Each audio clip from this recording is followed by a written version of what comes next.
Oh, hey, didn't see you there. I was just watching some classic VeggieTales. Hey, have you heard about their new show? Well, do I have a show for you? The VeggieTales Show is the successor to the popular Christian cartoon VeggieTales, which has produced over 50 episodes and 2 theatrical movies in the past 27 years.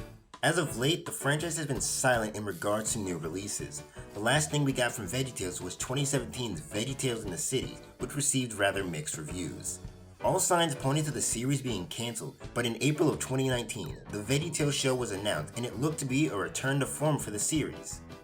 In 2016, DreamWorks was bought out by NBC, who began to license off the VeggieTales brand.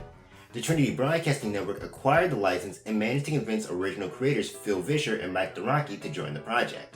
Unlike classic VeggieTales, this new show is streaming exclusive and not direct to DVD. VeggieTales in the House was exclusive to Netflix, but that isn't the case here. The VeggieTales show can be found on TBN's new streaming service, Yippee TV, a platform for faith-based programming. It's clear that TBN is using VeggieTales to sell their app. All the marketing I've seen usually highlights the inclusion of new and classic VeggieTales episodes. I personally think the show would do better on Netflix, a service most people already have and has a wide variety of shows. You see, Netflix has the Magic School Bus. Yippee TV has JJ the Jet Plane. I think you see where I'm going with this.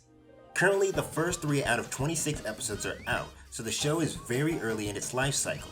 It's very possible that some of the critiques I make in this review will be addressed in later episodes, but these are my thoughts right now. The VeggieTales show revolves around Bob the Tomato putting on a show in Mr. Nezer's theater with all his veggie friends. The main goal with this new show is to teach kids Christianity, and in doing that they are now exclusively telling Bible stories. While I will miss original stories, they've been able to tell Bible stories just as well, and I'm interested to see what stories they will cover.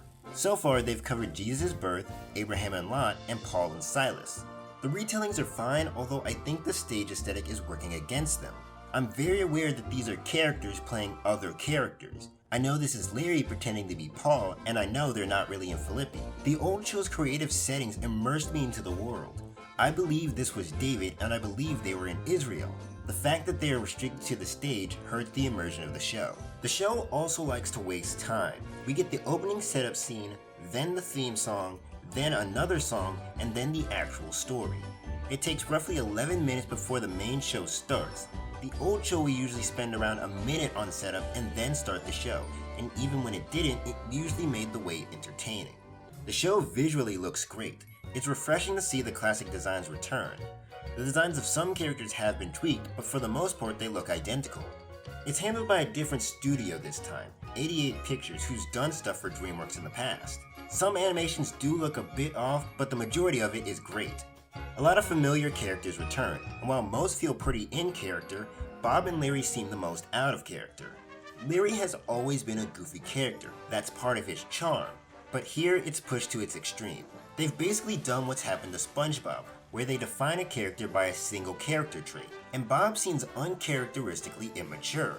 He throws a fit when the show isn't being run his way, and he has a very materialistic view on Christmas.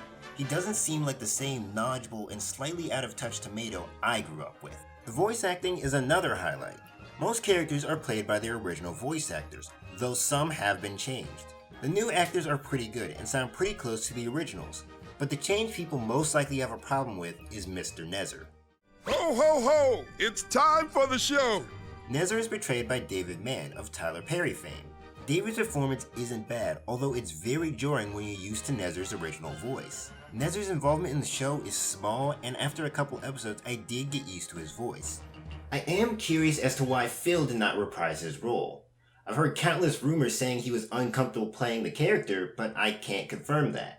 Khalil and Bruce Onion do make appearances in the show, however they remain completely silent and don't interact with any of the main cast. I'm assuming that their voice actors, Tim Hodge and Terry Crews, weren't available to reprise their roles. With the new show comes a new theme song, written by Phil and scored by series composer Kurt Heineke.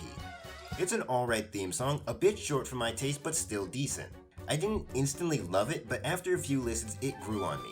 My one complaint is the music isn't really that striking. No particular melody sticks out to me like it does in the original, and unfortunately that goes for most of the music in the show. None of it is that catchy and the lyrics leave a lot to be desired.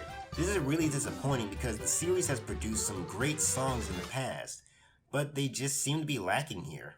My overall thoughts on the show is that it's pretty average. A major improvement from VeggieTales in the House, but still not the best it can be.